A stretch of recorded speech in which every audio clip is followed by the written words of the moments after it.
Hey guys, this is Daniel, Dr. D. I'm going to take you through the process to align Meade ETX. I love the technology on these telescopes. I think they were the best and most user-friendly mounts that were ever produced. They also are very accurate as far as the way they align that whole process. Really fantastic. Sorry about Coda, he's hanging out in the corner there. So just a little bit about what's going on here. There is a 12 volt, 7 amp lead acid battery here. These are the only batteries I've used for the past 30 years. I like them because there's no buttons, no switches, no lights, no knobs. All there is a fuse inside there, and that's it. And the reason I do that is because I want things to be reliable. I don't like fussing with things, in the field. You drive out to some place and you get some technical problem, and it happens all the time, So it's just something you hear in the field at some point or another. It's kind of comical. Okay, so here's the auto start. I'm gonna take you from start to finish on here and show you how easy this thing aligns. We're gonna turn it on.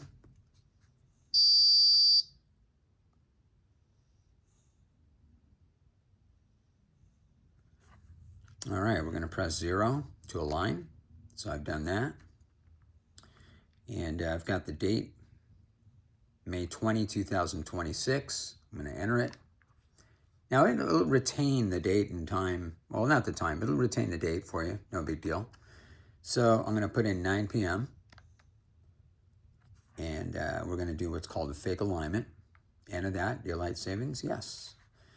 Now what I've done is I put the telescope in the north position roughly and just leveled it, eyeballed it. You don't have to be perfect with it. It's gonna get you close enough to the first alignment or initial alignment star.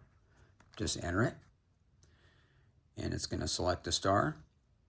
It's gonna select Arcturus and Buddhist, or Bodhis, if you want.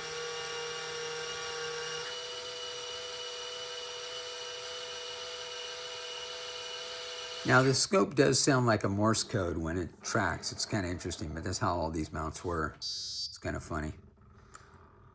And so we'll just say, pretend that we're trying to center the star. So I just move the keys, the arrow keys. After I center it, just enter it.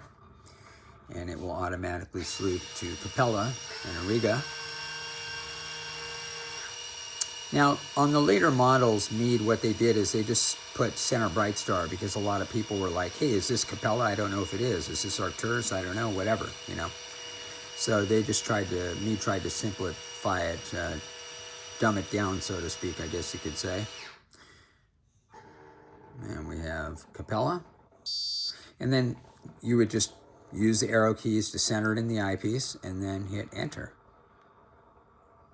And at that point, you would be aligned. Now, let's just say that I wanted to see something. So I'm going to go here, select object.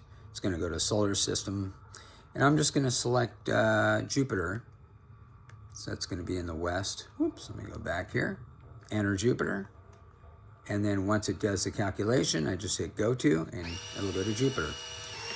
I'm going to show you a couple other features here, so watch this.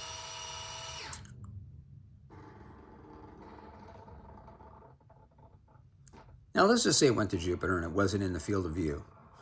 Just pretend, right? This scenario. Now right now it's still aligning to where it thinks Jupiter is. So if it wasn't in the field of view, let's just say pretend it wasn't. I would hold the go to button down and then release it. It'll go into what's called a spiral search. And you can see the scope kind of moving in these circular motions. And what you would be doing is looking through the, you would be looking through the eyepiece to see where Jupiter shows up. And once you see it, you would hit go to stop the spiral search. Then use the fine keys here to just center it real perfectly in the field of view. And then enter, hold the enter key down, and then re-enter it to sync it. Now the scope is synced and it's tracking and doing everything. Great little mounts. I really miss what Meade did. It's really a shame because I think today's modern mounts just are no comparison when you look at the simplicity. They're just not. I've worked with so many of the new mounts and I've been around my friends that deal with them, and it's just a nightmare in so many cases. And this is not an exaggeration when I tell you this, but I just wanted to share that with you. Okay.